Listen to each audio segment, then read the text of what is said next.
I'm Michael Warchall from the University of Richmond, and on behalf of our Dean of International Education, Martha Merritt, welcome to our Director's Talk with filmmaker Robin Lung. Our program today is part of the 16th annual ChianFest, a Richmond City and University tradition that offers discussion, film, and other cultural resources to promote better understanding between the peoples of the United States and China. This year, ChianFest is all virtual and includes 3 streaming films, the Hometowns Project, which features city tours recorded and hosted by 5 Richmond students from China, a student panel on American millennial engagement in China, and the keynote address given by noted journalist and entrepreneur KUKAN.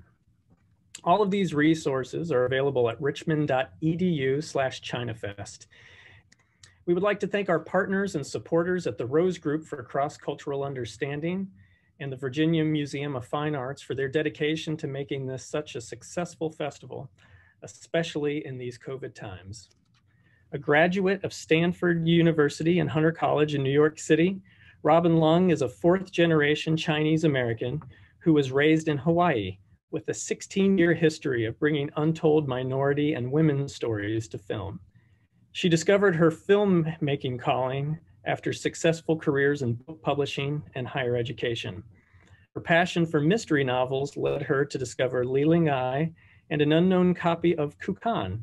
And ever since, she has become the world's leading expert on both the film and its creators. Robin currently resides on the island of Oahu, and we're very happy to have her with us today. Thank you for joining us, Robin. Thank you, Michael. Aloha, everybody.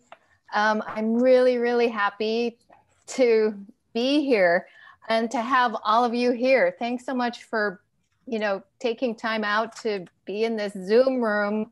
I know Zoom can be challenging, but it's a great way to connect. And one thing that I'm so excited about is that it allows me to do one of my favorite things with the film, which is to do a Q&A with an audience. And I think before COVID hit, I was distributing and doing screenings with the film for about 2 years. And really doing a Q&A with an audience was one of the things that I treasured so much. And one of the things that I missed during COVID. And this is my first time that I've been able to do one for about a year, I think. So I'm really thankful for Michael and his staff and for ChianFest and the sponsors of ChianFest, Rose Chen and University of Richmond and the Virginia Museum of Fine Art for allowing this to happen. And all of you for being out there. And I'm looking forward to hearing your questions. Excellent. Thanks, Robin. I'm going to try my best today just to stay out of the way and let you and our audience questions center the program.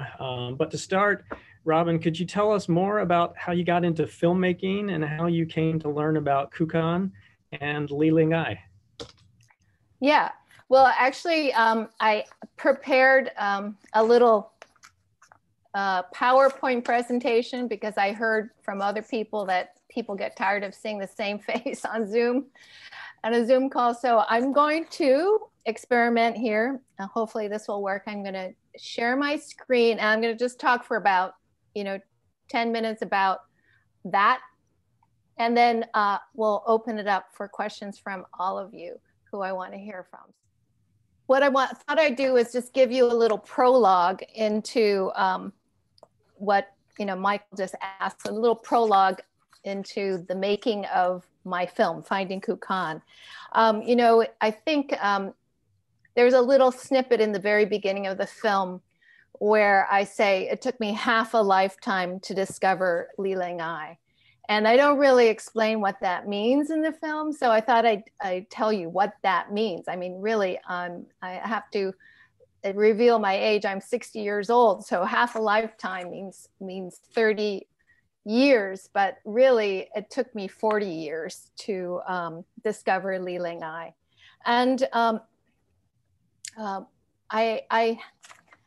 I was really lucky growing up. I grew up on Oahu in Hawaii, the island of Oahu in Hawaii. I've since gone to many places, but I'm back on Oahu in my hometown of Kailua. This is me in the yellow dress in Kailua, my growing up house. But one thing that, besides, being in a sunny environment and stuff, one of the things that I was lucky about growing up in Hawaii is that Hawaii is majority Asian population.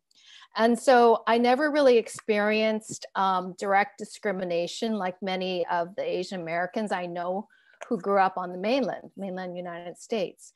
But so I was very comfortable as an Asian woman, but that changed actually when I went to college. And I spent my undergraduate years at Stanford in California. And at the time, there were probably only 4 Asian American women in my freshman class.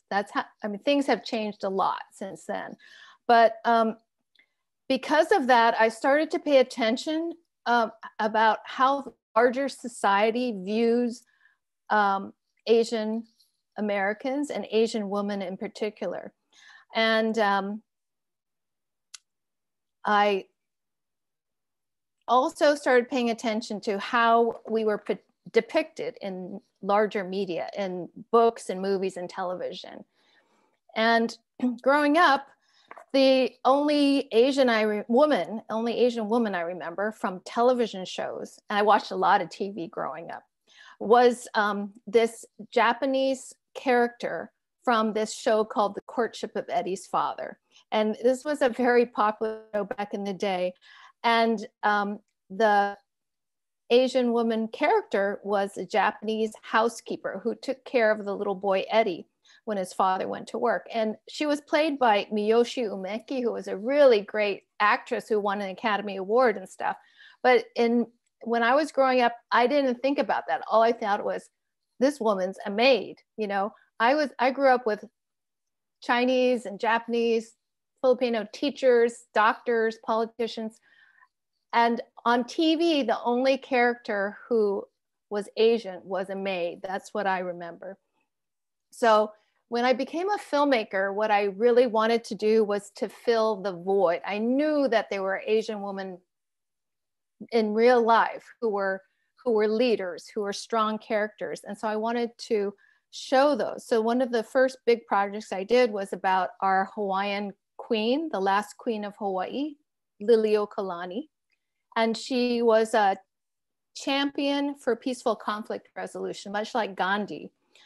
During the American overthrow of her kingdom, Hawaii, she refused to take up arms and sought a peaceful resolution. Well, Hawaii became taken over by the United States, but she still sought peaceful resolution to that. And that is still going on by a lot of Hawaiians.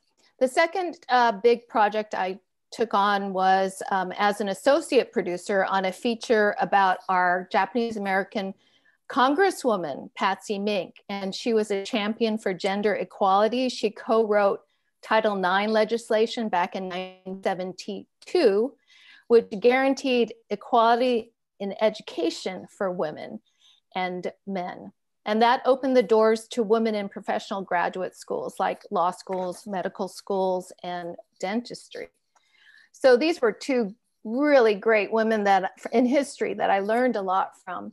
So when I decided to do a feature documentary, my first feature documentary, I really wanted to profile a Chinese American woman.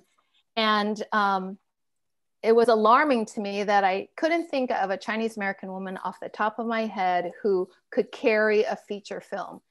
And one of the things that happened right about that time was my girlfriend in New York City, who I was in publishing with. This is Clarissa Tartar, one of my best friends in New York. She sent me, we both love mystery novels. So she sent me these vintage mystery novels that had been republished, and they feature this Chinese American female detective named Lily Wu. And she was this amazing character. She solved crimes in the 40s in Hawaii and New York. And she was like multilingual, and she was college educated and smart and savvy and sexy. And she, she twisted, manipulated men to get what she wanted and to get them to tell her what she, what the hidden clues were and stuff like that.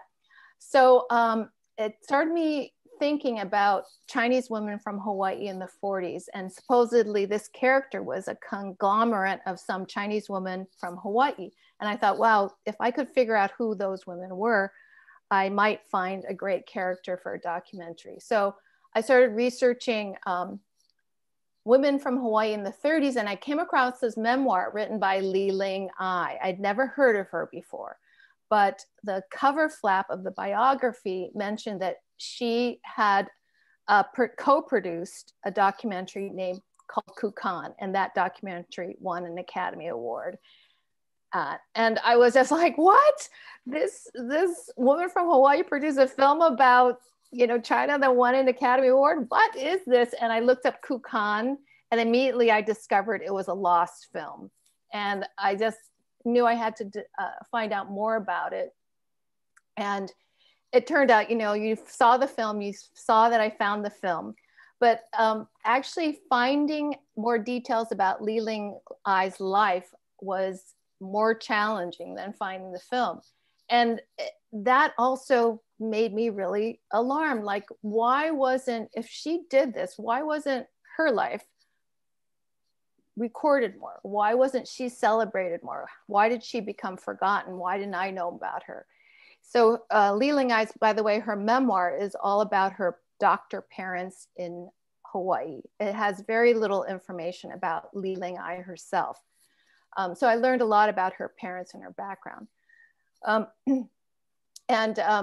Also, I found out right away that there are two conflicting, pieces of information coming out of Li Ling Ai's background, which was that in her promotional material, she lists herself as the co-producer of this film, KUKAN.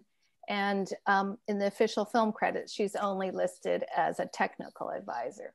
So I really was intent on trying to figure out, as a documentarian, somebody in history, what was the real thing? Who was telling the truth? And one of the great things that I discovered in my research, I was really, really obsessed about this. But one of the great things I discovered was that Li Ling Ai had conducted this interview with the folks from Robert Ripley, Turner Broadcasting, I should say. Turner Broadcasting did a documentary about Robert Ripley. And because Li Ling Ai worked for Robert Ripley, they sent a whole film crew to interview her. And Li Ling Ai wrote about this to her nieces and nephews. And her nieces and nephews were graciously shared letters that she had written to them. And in those letters, she brags about being in this documentary that's going to be on TV. So I knew it existed. I tracked the documentary down. She's only in like 30 seconds of the documentary, but I was able to contact the post-production manager of the documentary, and he tracked down the original interview tapes that Li Ling Ai did. And they were 2 hours worth of tapes of Li Ling Ai.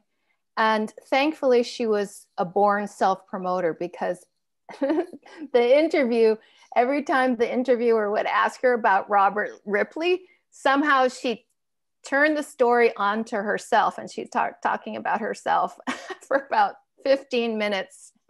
And she started telling them all about KUKAN and how she met Eleanor Roosevelt at the White House. And I was just eating it all up.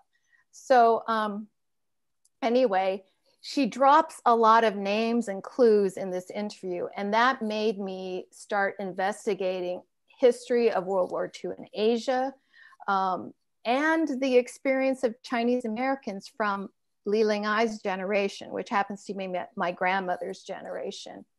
And so to try to suss out what was true and what wasn't true, I had to really put myself back in Li Lingai's shoes and try to go back in time to the 1930s when KUKAN was produced. And back then I found out Hawaii was literally the crossroads between East and West. And even passenger planes had just been invented, right? So all travel was by boat. To get from the West Coast to the US to Asia, you had to stop in Hawaii in a boat, you know, in a passenger boat. And when the Clipper planes first came into being, you also had to stop in Hawaii on the Clipper plane. So it was really cool and, you know, really a great place to be in Hawaii at the time. And I also found out that Li Lingai was an unconventional woman by the standards of any era.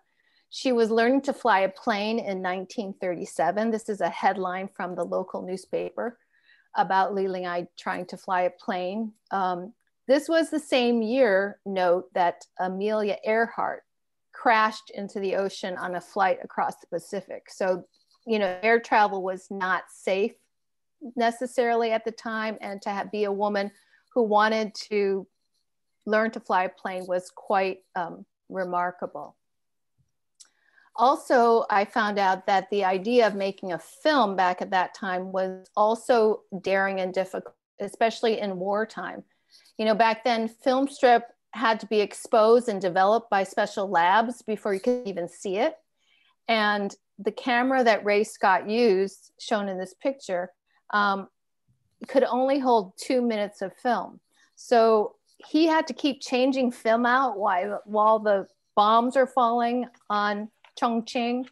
And, you know, I realized that this film was really quite remarkable.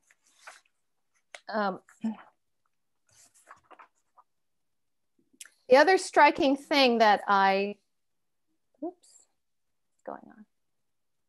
The other striking thing that I discovered was that this was a time period that America and China were actually allies. And, you know, when I grew up, my view of China was colored by the Cold War. And, you know, China was closed off to the United States while I was growing up. It was not, I remember, it was not cool to be Chinese when I was growing up. You didn't want to even admit that. You know, China was our communist enemy. Chinese were depicted as villains in the movies and in popular culture, and they were very negatively depicted for the most part. So it was really eye-opening to me. I mean, this sounds probably naive to historians, but for me, it was very eye-opening and refreshing to examine a moment in history when China and America were allies, and when, you know, it was cool to be Chinese. And here, this is a picture I want to show you. This is a picture of Li Lingai on a full-page spread for Vogue magazine in 1941. So, you know, when I was growing up, it's like Chinese were not in Vogue magazine. It was not cool to be Chinese. So this was like, wow, I couldn't believe that this was Vogue in 1941. So the other thing that I thought was really amazing for that time period is that China was super vulnerable in the world, and that Japan was this military powerhouse. Things have totally flipped, but I realized how much of my own personal identity was colored by mass media and government propaganda and the world politics of my time. And so it really gave me this appreciation and appreciation for history and curiosity for China, and to discover more about China in all its periods. And that's why I'm really, really grateful for this ChianFest whole virtual thing that we were able to share together. I was just recently watching some of the student videos that are posted on the website. I urge you to explore this website because it's really informative, cool. I'm really looking forward to watching the other 2 feature films. And so I I'd like to open it up to all of you because I'm sure I'll learn from some of you during the Q&A as well. So I'm going to stop talking and let you guys talk. If anyone has questions, you can unmute yourselves and ask those questions directly to Robin. You can also go ahead and put some of those in the chat function, and we'll try to get those to Robin as well. I guess I'll open the question since I've got that privilege here as moderator. The interview with Li Ling Ai portrays her, as you were saying, as a kind of a self-promoter with a really strong personality. Is that your sense of the way she was 80 to 90 years ago when the film was being made and she was trying to get it for as many people to see? Yeah, I mean, self-promotion, I think, is something that I've learned, I have learned to appreciate as a filmmaker, because to get your film out there, that's really what you have to do. You have to promote, be on social media. Like, I worked 8 years to make this film. And one thing I didn't want to do was have it be stuck in a closet and have nobody watch it. So I'm not a natural self-promoter, but I took cues from Li Ling Ai, and I caught myself doing some things that initially when I saw what she did, like writing her nieces and nephews letters about things like, I'm going to be on TV. I think to myself, God, she's such a braggart. I kind of put her down in my own mind. And then I saw that I was doing the same thing to get my film out there. Like, I was emailing all these people, like, watch my film, watch. And I realized, that it's part of, I think, a gender thing that women aren't supposed to brag, And I realized, we have to learn. I had to learn to brag. And so I started really appreciating Li Ling Ai's ability to promote. And she just had this natural ability. I think all of the newspaper articles I read and the kind of photo attention she got back then, I realized she was really talented at it. And I gained a new appreciation for that particular talent. We do have some questions starting to come into the chat, but if anybody would like to unmute at this point and ask a question directly to Robin, feel free to go ahead. I see somebody by the name of Billy with their hand up. Go ahead, Billy. Yeah, yes, please. Thank you so much, Robin, for being here with us. It's a privilege. When I was watching the movie, I couldn't help but see the comparison and the similarities between Ma Rainey's. There's a movie on Netflix about Ma Rainey's Black Bottom, it's called. This was a woman of color in the 20s who was also very self-assured and very successful. For both of these ladies to achieve this at that time, being women of color, was just amazing to me. So it's just an observation, not a question, that I saw the similarities between these two historic figures. Thanks for that comment, Billy. I also watched Ma Rainey's Black Bottom, can recommend it highly. And I do think that it's emblematic. These stories prove that it's like women always contributed to history. It's just that their histories have been many times forgotten and hidden. And, the whole Hidden Figures, that movie that won an Oscar. Did it win an Oscar? I can't remember. That's terrible. But anyway, it was a big hit, Hidden Figures. And that also was a story that I loved. And I keep hearing about other Chinese women in particular. People tell me stories a lot now that my film's out there.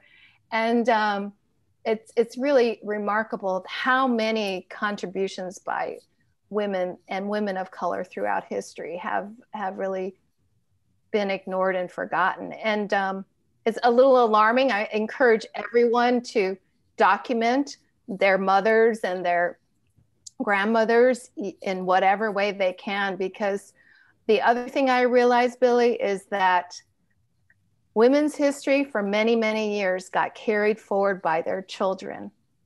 And many of the accomplished women of the past didn't have children. back in the day, you weren't allowed to have a career and children at the same time.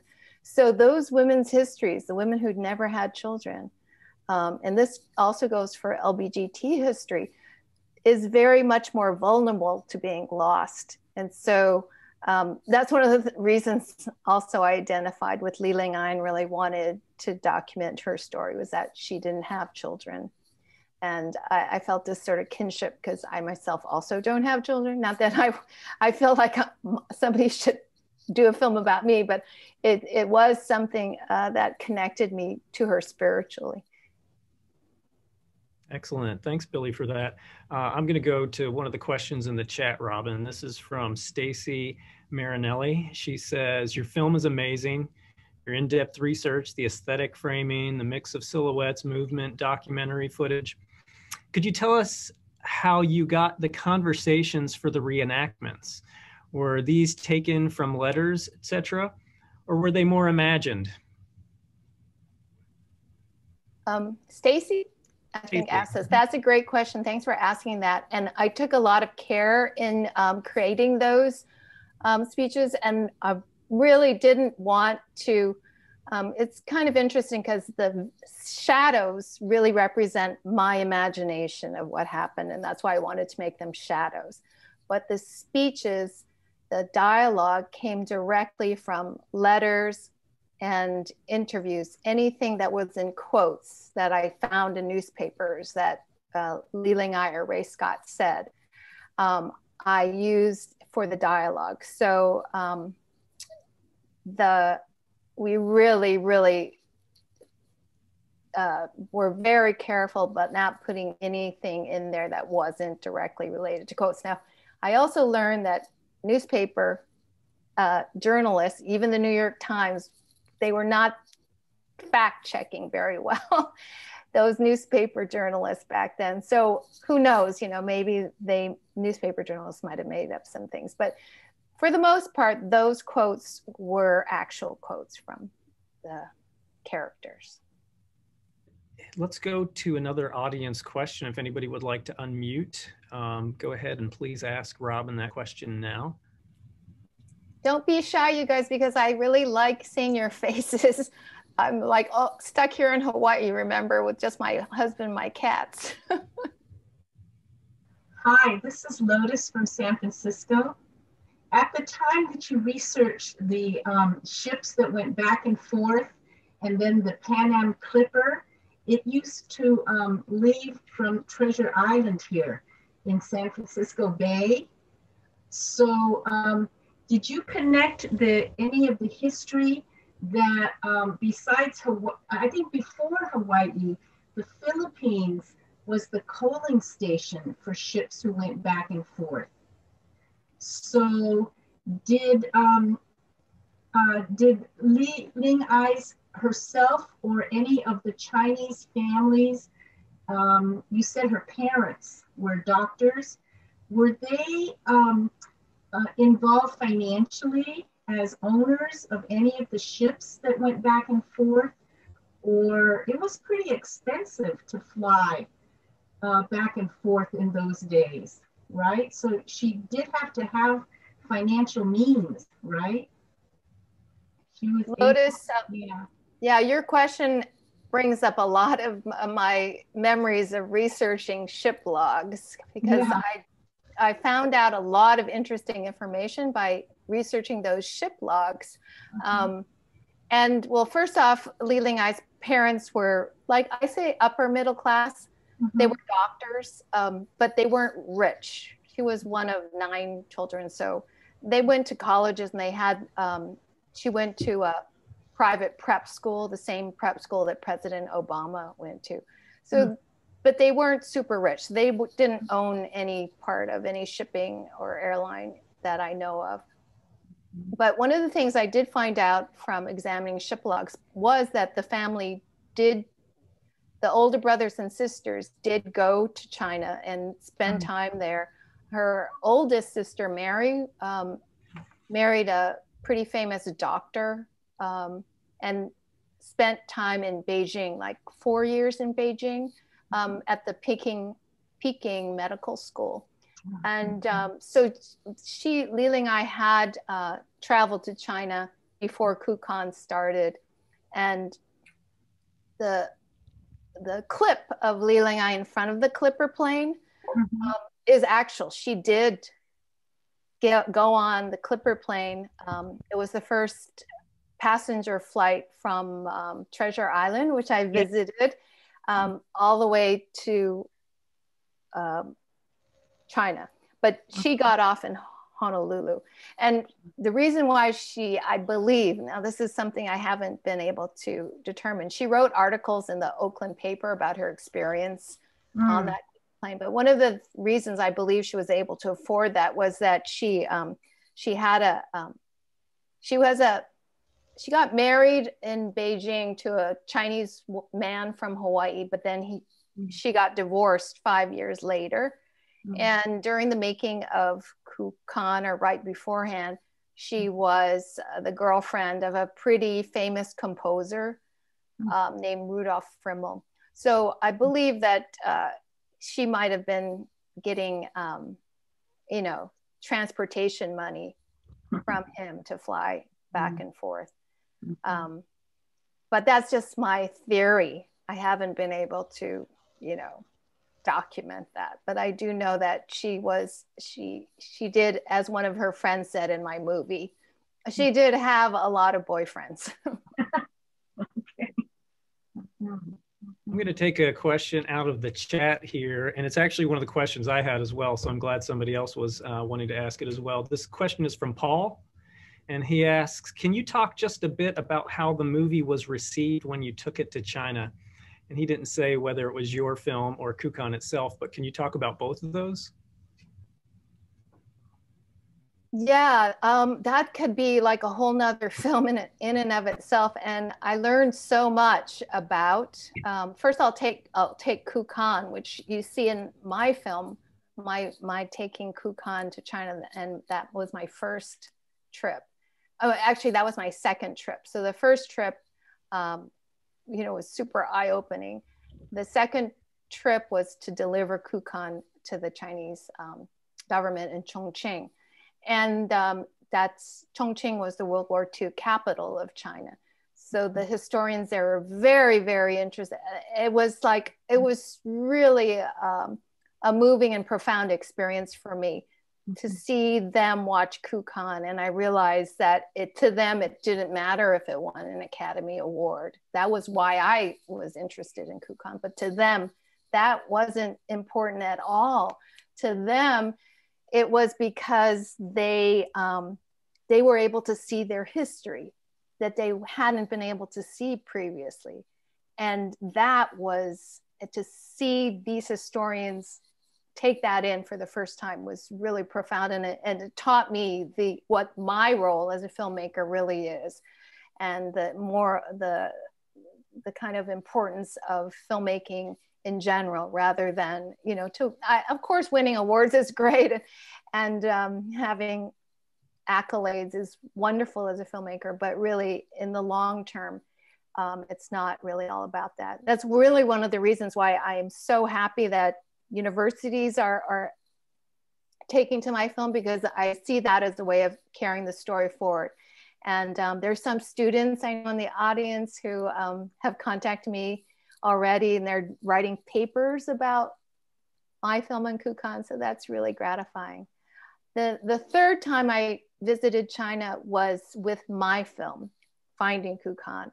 And one of the things that I immediately saw as a difference between American audiences and Chinese audiences, where Chinese audiences did not get the same jokes that the US audiences got.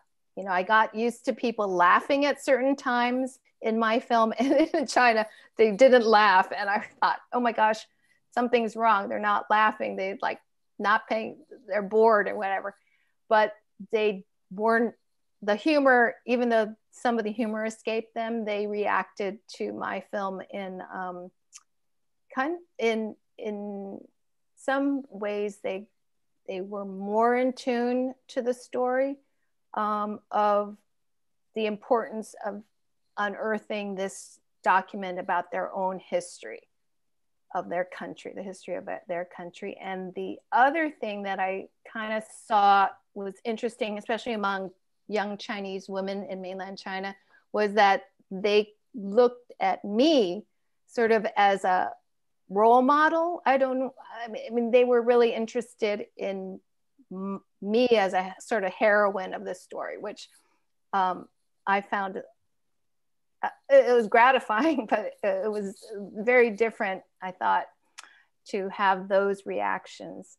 And the other thing that I wanted to mention was that some of the young people in China didn't know their own World War II history. And so that's a commonality, I think, in the United States and in China, is that young people really don't know their history very well. Thanks, Robin. We're going to skip the chat for just a few moments here. I see a couple people who are unmuted, and then also Shireen Ross, who has her hand up. I'm not sure if Joe and Mingli want to ask questions, but let's start with Shireen first. Hi, Robin. Loved your documentary. I reached out to you when they first showed it on PBS. I forget, a few months ago. But anyways, you mentioned in the documentary that the actual film KUKAN could not be restored completely. But this is a part of Chinese history that has impacted my family a lot. And I'm born after the war, so it answers a lot of questions. Is there a way for us to see what is restored? And are they planning to try to restore the rest of it? Or is it, you know? Well, hi, Shireen. First of all, where are you coming from? Because we're Los Angeles, but I was born in New York City. Great. Thanks for that question. It's a little confusing in my film, but the film reels that I found with the family, those are the ones that were damaged, and parts of those film reels could be restored partially, but a lot of the color was faded. But before Ray Scott died, he transferred the film to VHS tape, and VHS tape has the complete film. So that's where a lot of the scenes of the Chongqing bombing come from, the VHS tape, which for the film restorers is not as good as having the actual film to restore, because the actual film could give you a much better image quality and higher resolution than VHS is a very old quality format. So we had to do a lot of special things to it to blow it up to high resolution image size. So we spent a lot of money doing that, and the whole film KUKAN can be seen, it's on the DVD of my film. So universities who purchase the DVD of my film, the students can watch the entire film KUKAN. If you are a non-professor, non-affiliated with an educational institution, you can purchase the DVD from my website by contacting me, and you can do that. Or you, better yet, you can get your public library to purchase the DVD, and then all of your community will have access to both my film and KUKAN, the whole 80 minutes of KUKAN. Thanks, Robin.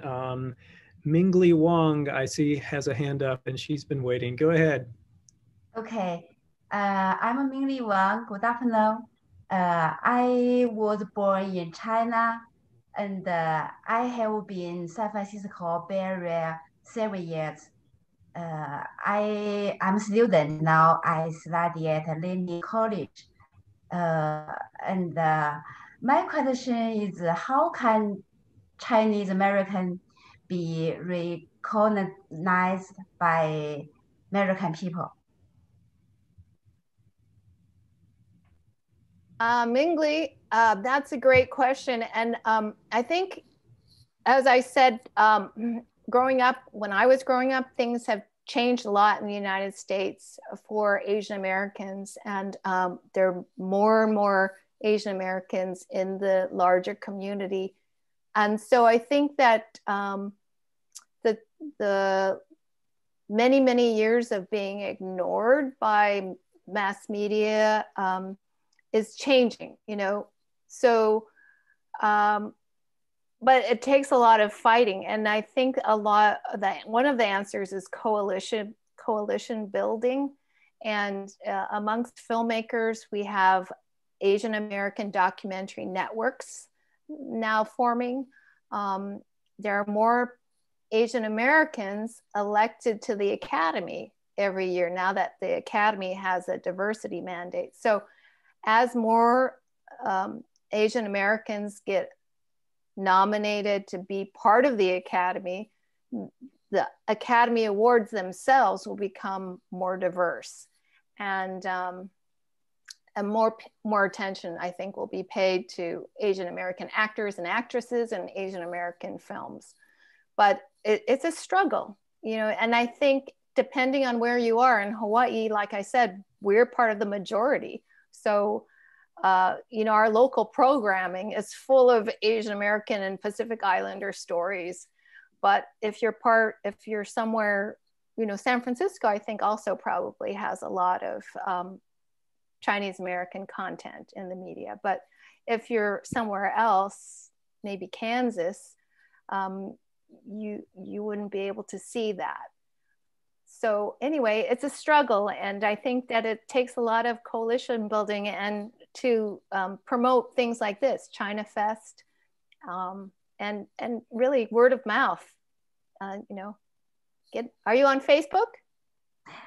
Or yes, thank you. Social media? Yeah, yeah. So promoting things on social media, yeah, is do what Li Ling I did. You know, just get it out there. But thanks for your question. And thanks for coming from San Francisco. And that's one great thing about these virtual things is like I sent it out to my people, my friends and family email list. And I was like, yeah, you don't have to go to Richmond to do this. You could just join virtually. So thanks, Ming Li, for coming. Thank you so much. Looking over at the chat, I'm probably going to mispronounce this name, but Zalia asks the question, do you believe if Li Ling Ai was still alive, would she still want to be a producer? Oh, it's hard to get into Li Ling Ai's head, but I absolutely think she would have produced more. I mean, I really don't think that she saw herself as a filmmaker. Like that really was not a thing that was open to women or Chinese women. I mean, being an author and telling her own Chinese American story, the story of her parents, was audacious enough at that time. But I think that if it was open, if she were alive today and had the opportunities, and she saw like The Farewell, Lulu Wang's film, and she saw Parasite, and she saw all these films that are coming up, she would absolutely, I think, because she saw the power of movies. And she wanted, you know, she really wanted that megaphone for her own community. She was always promoting her own story in her own community, her Chinese American story and her parents' Chinese background. So I really think that she would have been the, whatever you call it, the social media influencer. She would have loved all those social media functions. She would have been an Instagram queen. I'm going to ask another one of the questions on my list. What is it like to contact a family member of Li Ling Ai or the gentleman who shot the film, maybe not having had contact with them before? What is it like to kind of pick up the phone like that, and how did they respond, knowing that you were doing some research on their family members? I think that's a really great question. I feel so lucky that both Li Ling Ai's family members and Ray Scott's family members were open to me telling this story. And it was, now that I see it, you know, from a perspective of would I be as open to someone poking around in my own family's history? I'm not sure. But I was just I was so intent on trying to prove that this woman, Li Ling-ai, was this character in the fictional mystery novel that I had fallen in love with, that came out of my normal shyness. And I was like, I contacted people out of the blue. I mean, I was following red herrings all over the place until, I contacted the Scott family. So I wasn't shy about contacting people because I had this mission. But surprisingly, part of Li Ling-ai's family, she has a very big family, and some of them are still very prominent in Hawaii.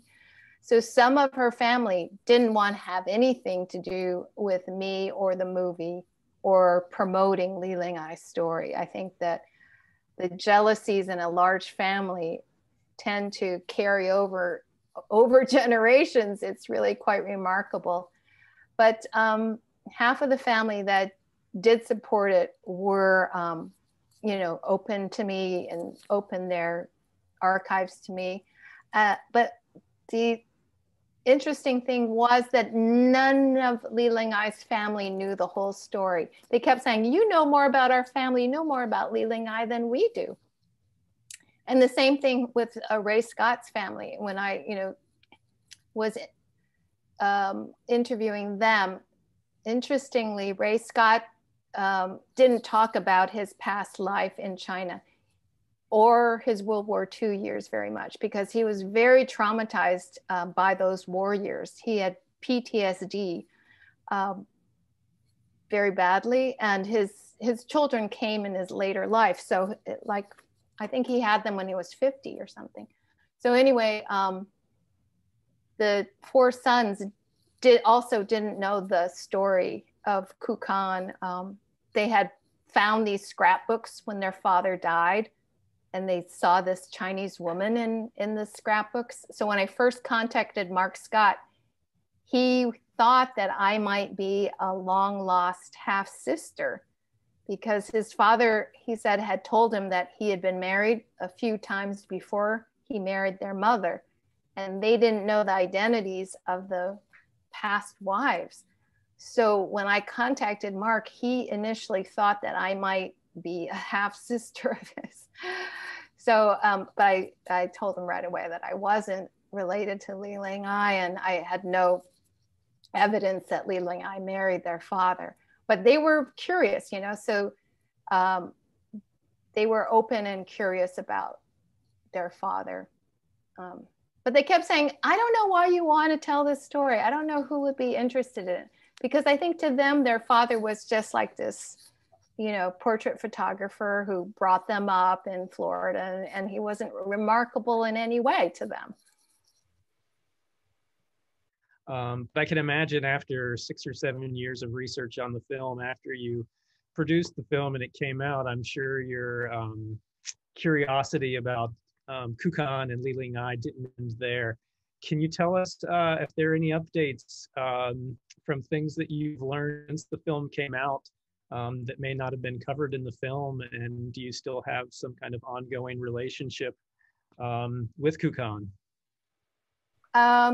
Well, that's a good question. I think people send me articles every once in a while that I didn't see. I